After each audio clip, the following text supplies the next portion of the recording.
So we worked with a new group, a new startup called Volan.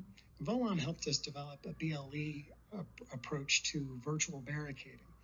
Again, I know many of you are familiar with geofence principles, and essentially this is putting a dot on a map, making sure that it's a virtual barricade, and then providing construction workers with a wearable card.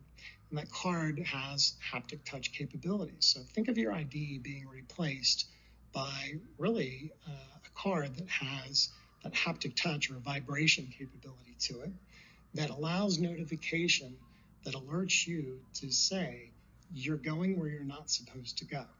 And in this case, a construction worker who might not be familiar with working in an airport space and specific lines of areas where they're not permitted to be. And in this situation, we worked with the startup and developed really a solution that is pretty magnificently basic in design.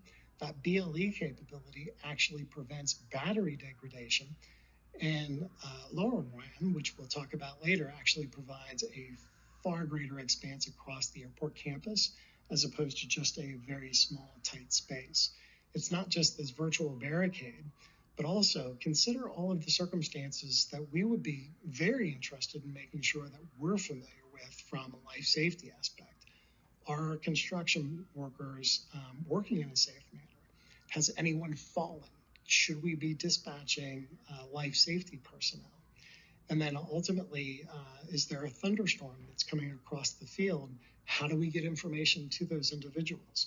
So that's where the two-way communication piece comes from.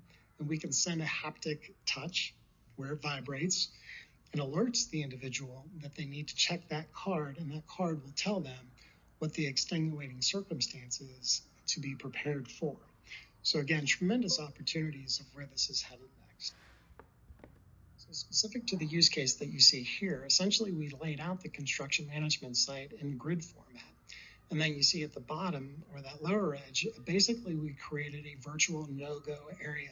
So as a worker was approaching that section, they would get a haptic touch. Again, as they were approaching, not in it, but as they were approaching, to alert them that they were heading towards a no-go area, alerting them to stay back, to stay in their work zone.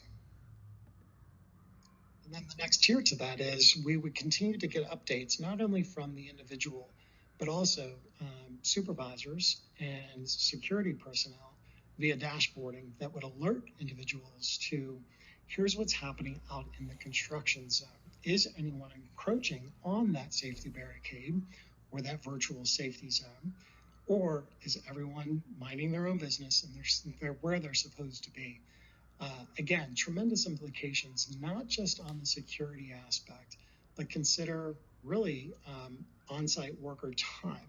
So there are implications to billable hours versus actual hours, and when workers are on site, and how much work is actually being performed throughout the operational day. That you can go back in time and look at the data track and figure out where individuals are going at any given time, entering, exiting, figuring out the number of workers on site. Again, this is the benefit of a tremendous amount of data collection over the course of time. It's just the early stages of where we're at in setting really an expectation for that virtual barricade, but also what the next level is as far as construction management and expectations around the same. We're pleased with the outcome and very excited to where this technology could be going in the future.